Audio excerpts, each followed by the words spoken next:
Dear students, the lessons and portions you must read and understand before your exam.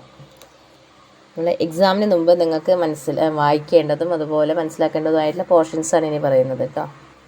The Gift of the Magi എന്ന നിങ്ങളുടെ O ഹെൻറിയുടെ ലെസണും stopping by woods on a snowy evening by Robert Frost and astrologer's day by R K Narayan, Nissim Ezekiel's night of the scorpion. ഈ 4 lessons നിങ്ങൾ നന്നായിട്ട് വായിച്ചിരിക്കണം, മനസ്സിലാക്കിയിരിക്കണം. അതിലെ word meanings വരെ നിങ്ങൾ മനസ്സിലാക്കിയിരിക്കണം. ഇമ്പോർട്ടൻ്റ് ആയിട്ടുള്ള വേർഡ് മീനിങ്സ് ടെക്സ്റ്റിൻ്റെ ലാസ്റ്റ് ലെസൻ്റെ താഴെ കൊടുത്തിട്ടിരിക്കുന്നുണ്ട്, അതും കൂടി മനസ്സിലാക്കിയിരിക്കണം. നിങ്ങളുടെ ക്വസ്റ്റ്യൻസിൽ നിന്ന് ആ ഒരു വേർഡ് മീനിങ് വരെ വരുന്നുണ്ട് ക്വസ്റ്റ്യനിൽ.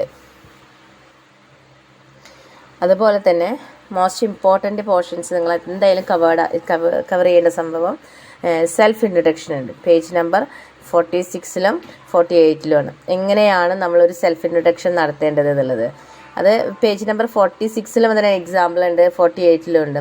അതിലൊന്ന് എങ്ങനെയാണ് ചിലപ്പോൾ നിങ്ങളുടെ സെൽഫ് ഇൻട്രൊഡക്ഷൻ ആയിരിക്കില്ല തരിക, വേറൊരാളുടെ ഡീറ്റെയിൽസ് തന്നിട്ട് അതിൻ്റെ സെൽഫ് ഇൻട്രൊഡക്ഷൻ നിങ്ങളോട് ഉണ്ടാക്കാനാണ് പറയുക. നമ്മളത് ക്ലാസ്സിൽ എക്സാമിന് മോഡൽ ക്വസ്റ്റ്യൻ പേപ്പർ ചെയ്തപ്പോൾ അതിൽ ചെയ്തിട്ടുണ്ടായിരുന്നു. അതുപോലെ തന്നെ അത് ചെയ്യാം. പേജ് നമ്പർ 46-ഉം 48-ലും അത് കറക്റ്റായിട്ട് കൊടുത്തിട്ടിരിക്കുന്നുണ്ട്, അത് നന്നായി പഠിക്കുക. അതുപോലെ ടെൻസ് എന്ന correcting the errors in tenses എന്നുള്ളൊരു പോർഷൻ ഉണ്ട്. അതിന് 4 മാർക്കിൻ്റെ ക്വസ്റ്റ്യനാണ് അത് വരുന്നത്. സെൽഫ് ഇൻട്രൊഡക്ഷനും 4 മാർക്കിൻ്റെ ക്വസ്റ്റ്യനാണ് വരിക. ആൻഡ് ടെൻസസിലും എന്ത് തന്നെയാണ് 4 മാർക്കിൻ്റെ ക്വസ്റ്റ്യനാണ്. അത് ടെൻസസിൻ്റെ ഫോം നിങ്ങളുടെ ഫസ്റ്റ് ലെസണിൽ തന്നെ ഉണ്ട്. ടെൻസസിൻ്റെ ഫോം തന്നിട്ടുണ്ട്, അത് എപ്പോഴൊക്കെയാണ് എങ്ങനെയാണ് യൂസ് ചെയ്യുക എന്നുള്ളതും അതിലുണ്ട്. അപ്പോൾ അത് മനസ്സിലാക്കിയിട്ട് പേജ് നമ്പർ 28-ൽ അതേ ക്വസ്റ്റ്യൻ ഒരു ടെൻസസിനെ തെറ്റിയതിനെ കറക്റ്റ് ചെയ്യാൻ തന്നിട്ടുണ്ട്. ആ മോഡൽ പഠിച്ചു പോവുക. ഞാൻ ക്വസ്റ്റ്യൻ പേപ്പറിൽ നിങ്ങൾക്കത് ചെയ്ത് തന്നിട്ടുണ്ടായിരുന്നു, അത് എങ്ങനെയാണ് ചെയ്യേണ്ടതെന്നുള്ളത്, അതിൻ്റെ കീവേഡ് എന്താണെന്നൊക്കെ നോക്കിയിട്ട് വേണം ചെയ്യാൻ. Then bar graph page number 30 and 31-ൽ രണ്ടിലും ബാർഗ്രാഫ് പറയുന്നുണ്ട്. അതുപോലെ ബാർഗ്രാഫ് എങ്ങനെയാണ്, അതൊരു ബാർഗ്രാഫ് വന്നു കഴിഞ്ഞാൽ നിങ്ങളതിനെ ഒരു പാരഗ്രാഫായിട്ട് എങ്ങനെ എഴുതും എന്നുള്ളതാണ് അതിൽ പറയുന്നത്. അതുപോലെ പൈ ചാർട്ട് ഉണ്ട്. പേജ് നമ്പർ 32-ലും 33-ലും ആണതുള്ളത്. പേജ് നമ്പർ 32 ആൻഡ് 33-ൽ പൈ ചാർട്ട് ഉണ്ട്. ഒന്നില്ലെങ്കിൽ ബാർഗ്രാഫ് ആയിരിക്കും നിങ്ങൾക്ക് എക്സാമിന് വരിക, അതർവൈസ് പൈ ചാർട്ടായിരിക്കും.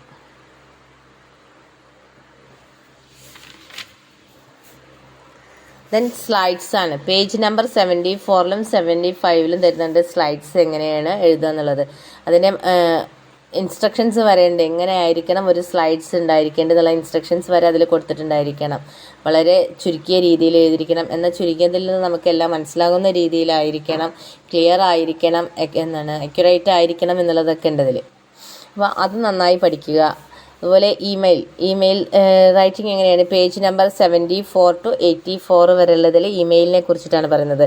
അത് എങ്ങനെയൊക്കെ എഴുതേണ്ടതെന്നുണ്ട്, ഡേറ്റ്, അതുപോലെ ടു, ഫ്രം, പിന്നെ അതിൽ എന്തൊക്കെ നമ്മൾ തെറ്റുകൾ വരുത്താറുണ്ട്, ആ ഇമെയിൽ ഇറ്റിക്വിറ്റീസ് പറയും.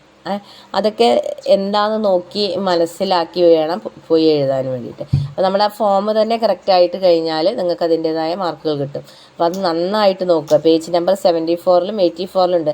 നമ്മൾ വരുത്തുന്ന തെറ്റുകൾ എന്താ എന്നുള്ളത് അതിൽ ആദ്യം കാണിക്കുന്നുണ്ട്. പിന്നെ ശരിയായിട്ട് എങ്ങനെ എഴുതേണ്ടത് എന്നുള്ളത് പോലും അതിൽ കറക്റ്റായിട്ട് കാണിച്ചിട്ടുണ്ട്. ആ പേജുകളിൽ കുറേ ഇമെയിൽസ്, ഒരു 3-4 ഇമെയിൽസോളം അതിൽ കൊടുത്തിട്ടുണ്ട്.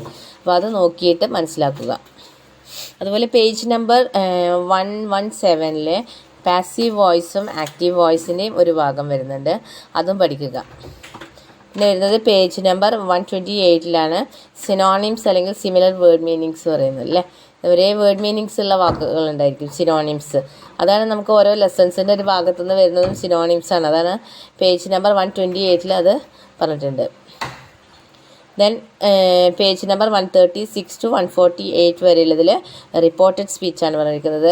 അതിൻ്റെ നോട്ട്സ് ഞാൻ തന്നിട്ടുണ്ടായിരുന്നു, അതും പഠിക്കുക. അതിലുള്ള ഇത് എങ്ങനെയാണ് എഴുതേണ്ടത് എന്നുള്ളതെല്ലാം അതിൻ്റെ റൂൾസ് ആൻഡ് റെഗുലേഷൻസ് ഒക്കെ അതിലുണ്ട്. അതൊക്കെ നോക്കി മനസ്സിലാക്കിയിട്ട് വേണം എക്സാമിന് പോകാൻ.